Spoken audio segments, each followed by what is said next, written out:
সর্বশেষ পর্যায়ে নিজের কিছু জমানো টাকা দিয়েই এই কারখানাটা তিনি প্রস্তুত করেন। তারপর এই কারখানাতে তিনি চক তৈরি করে মাসে লক্ষ লক্ষ টাকা ইনকাম করতেছেন। কিভাবে একজন মানুষ সর্বসাকুল্য সব টাকা দিয়ে একটা কারখানা তৈরি করে মাসে লক্ষ লক্ষ টাকা ইনকাম করতেছেন, তারই সম্পূর্ণ প্রসেসিং এই ভিডিওটাতেই বুঝতে পারবেন। সো আশা করবো আপনারা ভিডিওটি সম্পূর্ণ দেখবেন। আর এখানেই তৈরি হচ্ছে আমাদের সকলের ব্যবহৃত চক, যেটা আমরা সকলেই ছোটবেলায় ব্যবহার করে থাকি। এটা দিয়ে মূলত আমাদের লেখাপড়ার যাত্রাটা শুরু হয়। সো ভিডিওটা আপনারা সকলেই শেষ পর্যন্ত দেখতে থাকুন, আশা করি খুবই ভালোভাবে এনজয় করতে পারবেন। প্রথমে দেখতেই পাচ্ছেন চকের তৈরি যে কাঁচামাল সেগুলা তিনি এখানে মিক্সিং করছেন। একটা অটোমেটিক গ্রাইন্ডিং মেশিন দিয়ে এগুলাকে পানি যুক্ত করে কিছু কেমিক্যাল যুক্ত করে কিন্তু এই চকগুলাকে মিশ্রণ করা হচ্ছে। এই মিশ্রণটাই দেওয়া হবে মূলত একটা সাঁচের মাধ্যমে, অর্থাৎ একটা মোল্ডের মধ্যে, যেটাতে মূলত চকগুলা তৈরি হবে। প্রত্যেকটা জিনিস তৈরির জন্য কিন্তু একটা মোল্ডের প্রয়োজন, এবং কি কারখানায় ভালো শ্রমিকেরও প্রয়োজন। ভালো শ্রমিক থাকলে আপনি সেখানে ভালো কিছু উপার্জন করতে পারবেন। শ্রমিকের উপরে নির্ভর করে একটা কারখানা কতটা ভালো চলবে। দেখতেই পাচ্ছেন নিরলসভাবে কাজ করে যাচ্ছেন প্রত্যেকটা শ্রমিক।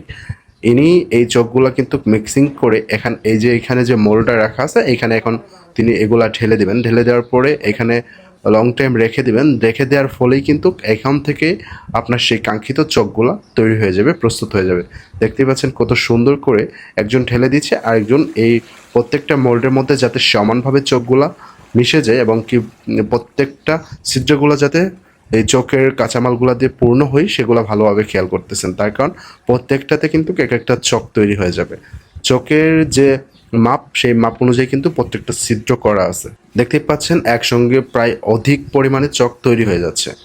এখানে তারা পরিমাণ মতোই কিন্তু দিয়ে থাকেন, কারণ একটা মোল্ডের মধ্যে কত পরিমাণে কাঁচামাল মিশ্রণ করলে সেখানে সম্পূর্ণরূপে মিশ্রিত হয়ে যাবে, চকগুলা খুব সুন্দরভাবে তৈরি হয়ে যাবে, সেটা কিন্তু তাদের আগে থেকেই জানা আছে। যার জন্য কিন্তু কোনো প্রকার সমস্যা হচ্ছে না। একাধারে কিন্তু দেখতে পাচ্ছেন প্রত্যেকটা ছিদ্রই পূর্ণ হয়ে যাচ্ছে। তারপরে এটা পূর্ণ হয়ে গেলে তারা কিন্তু খুব সুন্দরভাবে এটা রশি দিয়ে বেঁধে এটাকে একটু রেখে দেন। তারপরেই কিন্তু চোখগুলো সম্পূর্ণরূপে প্রস্তুত হয়ে যায়।